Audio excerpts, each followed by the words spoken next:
하둘셋. 안녕하십니까. 사마에럴입니다. 송덕수 교수님자 제10판 신민법 강의 2회독 1159페이지의 제2절 채무인수 보겠습니다. 사마에럴TV 7차 추천을 부탁드리고 유튜브 구독을 권합니다. 로마자 1번에 채무인수의 의의 및 법적 성질 1번의 의의.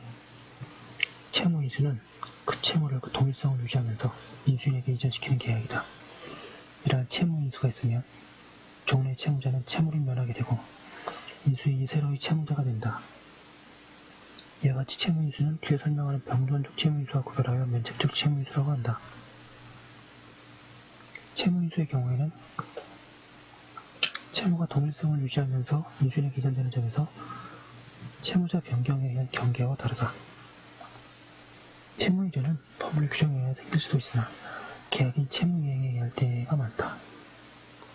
채무는 급부의무이고 따라서 채무자가 변경되면 의무의 질이 달라지게 된다. 따라서 채권 양도와 달리 채무인수는 인정하기가 쉽지 않다.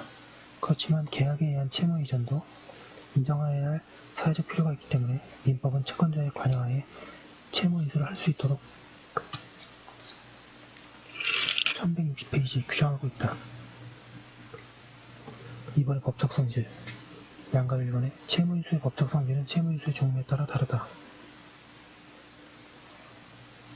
채무인수는 당사자가 누구인가에 의하여 세 가지로 나눠진다. 채권자, 채무자, 인수인이 3명 계약에 의한 경우, 채권자, 인수인이 당사자인 경우, 채무자, 인수인이 당사자인 경우가 그것이다. 이들 가운데 앞의 두 경우는 채무인수는 채권행위와 준물권행위의 성질을 갖는다. 그에 비하여 채무자, 인수인이 당사자인 채무인수는 처음에는 채권행위로서의 성질만 가지고 있다가 채권자의 생각이 있으면 준물권행위 된다고 할 것이다. 양가로 이번에 채무인수는 낙성, 불유식의 계약이다. 로마자 이번에 채무인수의 요건. 1번에 채무에 관한 요건. 양가로 1번에 채무의 존재. 채무인수가 되려면 먼저 채무가 유효하게 존재하여야 한다. 채무가 유효하게 존재하는 한 그것이 자연채무이거나 책임없는 채무라도 오방하며 장래의 채무라도 상관없다. 양가로 2번에 채무 이전 가능성. 채무인수가 되려면 채무가 이전할 수 있는 것이어야 한다.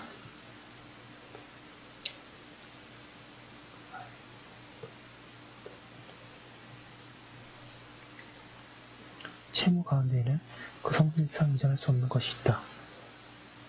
채무자가 변경되면 급부의 내용이 전혀 달라지는 채무, 특정의 채무자와의 사이에 체결되어야 할 채무 등이 그렇다. 이러한 채무는 채무인수의 대상이 되지 못한다. 그리고 민법상 명령 규정 없지만 채권자, 채무자 사이에 인수금지 특약이 체결될 때에는 인수가 인정되지 않는다고 하여야 한다. 다만 그 특약은 선의 제3자에게는 대항하지 못한다고 할 것이다.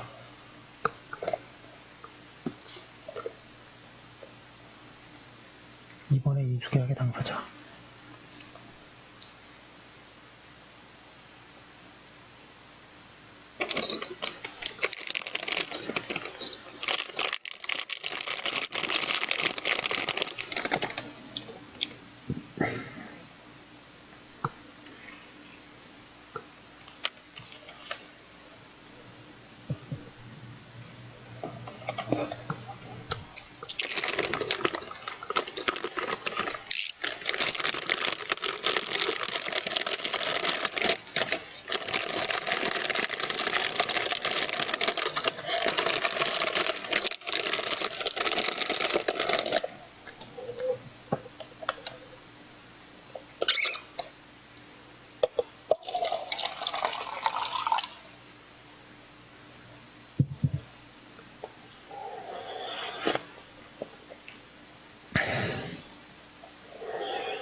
양가로 1번에 채권자, 채무자, 인수인이 당사자로 되는 경우.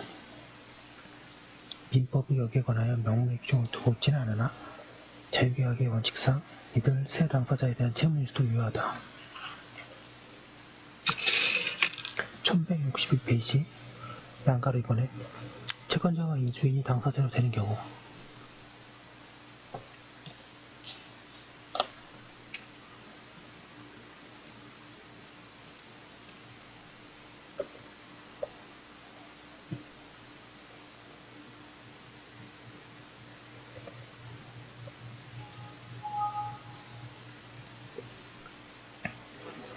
채무인수의 기본적인 모습은 채권자와 인수인이 당사자로 되는 경우이다. 이러한 채무인수도 당연히 유효하며 그때에는 채무자의 동의 또는 수익의 의사 표시는 필요하지 않다. 다만 이해관계 없는 제3자는 채무자의 의사에 반하여 채무를 인수하지 못한다. 여기서 채무자의 의사에 반하는지 여부는 인수 당시를 기준으로 하여 결정하여야 한다. 채무자의 의사에 반한다는 사실의 증명 책임을 누가 부담하는가에 관하여 학설은 이를 주장하는 자가 부담한다는 견해와 채무자가 부담한다는 견해로 나누어 있으며 판례는 일설과 같다. 사견으로 채무자의 의사에 반한다는 사실은 이를 주장하는 자가 증명하여야 하되 실의칙상 인수인이 이를 이유로 이행을 거절하지 못한다고 하여야 한다. 양으로 3번에 채무자와 인수인이 당사자로 되는 경우 채무인수는 채무자와 인수인 사이의 계약으로도 할 수 있다.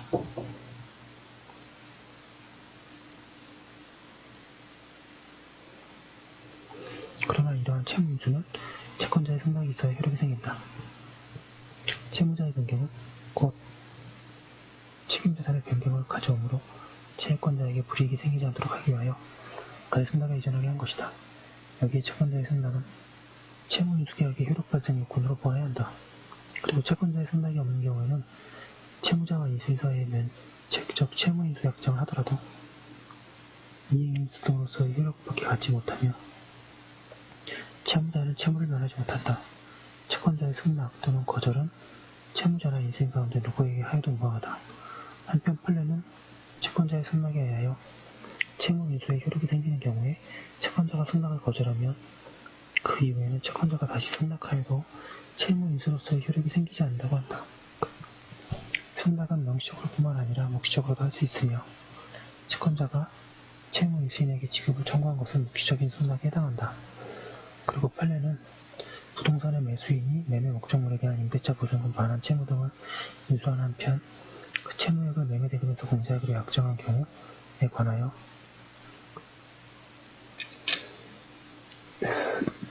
임차인이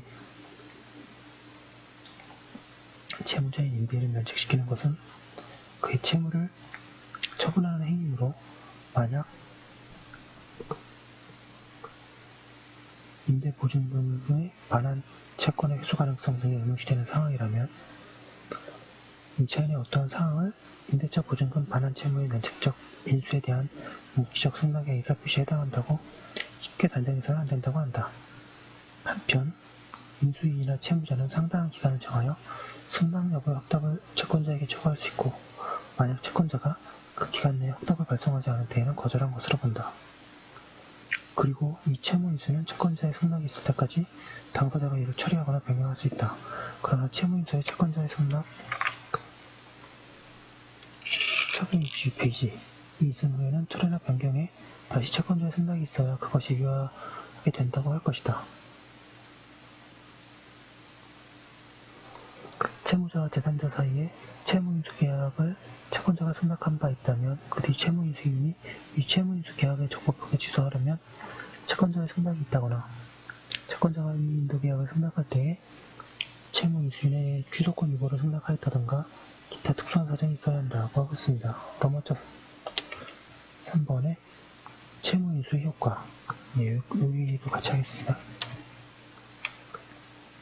양가로 1번 채무의 이전 채무인수가 있으면 채무는 그 동일성을 유지하면서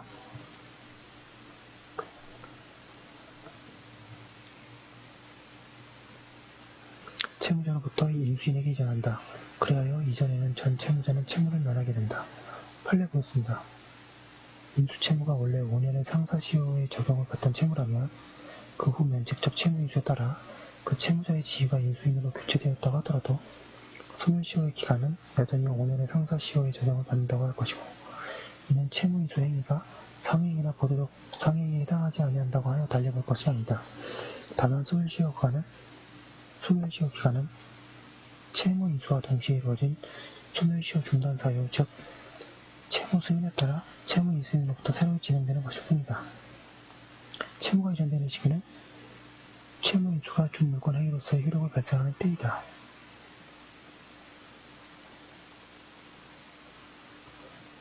따라서 원칙적으로 채무인수 계약을 체결하는 데 이전한다. 다만 채무인수가 채무자와 인수인 사이의 계약에 의하여 이루어진 경우에는 채권자의 승낙이 있는 때에 준물권 행위로서 효력이 발생하므로 그 승낙이 있는 때에 채무가 이전한다고 하여야 한다. 그런데 채무자의 이 승낙은 다른 의사표시가 없으면 채무를 인수한 때에 소급하여 그 효력이 생긴다. 즉 소급표가 인정된다. 그러나 이 승낙의 소급표는 제3자의 권리를 해하지 못한다. 양가로 이번에 항변권의 이전. 인수인은 전 채무자가 가지고 있던 항변으로 채권자에게 대항할 수 있다. 그 결과 인수인은 채무의 성립, 존속 또는 이행을 저지 또는 배척하는 모든 사유를 주장할 수 있다. 그러나 인수된 채무의 발생 원인이 되는 계약의 취소권, 해제권과 같이 그 계약의 당사자만이 가질 수 있는 권리는 행사할 수 없다. 그리고 인수인은 전 채무자가 가지고 있던 채권으로 상계하지 못한다. 한편 채무인수의 경우 인수인이 전 채무자에 대하여 가지는 항변 사유로 채권자에게 대항할 수는 없다고 하고 있습니다. 1563페이지 채무인수 계약은 그 채무자의 채무의 독립성을 유지하면서 채무자가 이를 부담하는 것이므로 이 사건에 있어서 원심이 확정한 바와 같이 원 피고 소외 하땡땡의 제3자가 합의하여 소외 하땡땡이 원고에 대한 160가마의 채무를 피고가 인수하여 원고에 직접 지급하기로 한 이상 특별한 의사표시가 없으면 채무 인수인은 피고로서의 구채무자인 소외 하땡땡이 원고에게 대하여 대항할 수 있는 항변 사유나 또는 채무인수 계약 자체에 무효, 취소 또는 해제 기타의 항변 사유가 있는 경우에 그 항변 사유로서 채권자에게 대항할 수 있을지언정 채무인수인인 피고가 그 채권자인 소외 땡땡에 대한 항변 사유로서는 채권자인 원고에게 대항할 수 없다고 하고 있습니다. 양가로 3번에 종된 채무와 담보, 반가로 1번에 채무인수가 있으면 위약금 채무, 변지기가 되지 않은 이자 채무 등이 종된 채무를 함께 이전한다. 반가로 1번에 전 채무자인 채무에 부정하는 담보는 어떻게 되는가? 먼저 법정 담보권은 채무인수의 영향을 받지 않는다고 하여야 한다. 그에 비하여 약정 담보는 담보 제공자가 제3자인가 채무주인인가 따라 달라지게 된다. 제3자가 제공한 담보는 그것이 보증이든 물상보증이든 채무인수로 모두 소멸하는 것이 원칙이다. 그러나 보증인이나 물상보증인이 채무인수에 동의한 때에는 소멸하지 않는다. 그런데 여기서 규정된 채무인수에 대한 동의는 인수인을 위하여 새로운 담보를 설정하도록 하는 의사표시를 의미하는 것이 아니고 기존의 담보를 인수인을 위하여 계속시키는 데에 대한 의사표시를 의미한다고 할 것이므로 물상보증인이 채무인수에 동의함으로써 소멸하지 않는 담보는 당연히 기존의 담보와 동일한 것으로 내용을 갖는 것이다. 물상보증인이 인수인으로 된 경우에는 언제나 채무인수에 동의한 것으로 해석되므로 그가 제공한 담보는 언제나 존속하게 된다. 한편 채무자가 설정한 담보는 민법상 명문의 규정은 없지만 채권자, 인수인 사이에 채무인수의 경우에는 소멸하고 채무자, 인수인 사이에 채무인수의 경우에는 제459조 단서를 유추하여 존속한다고 새겨야 할 것이다.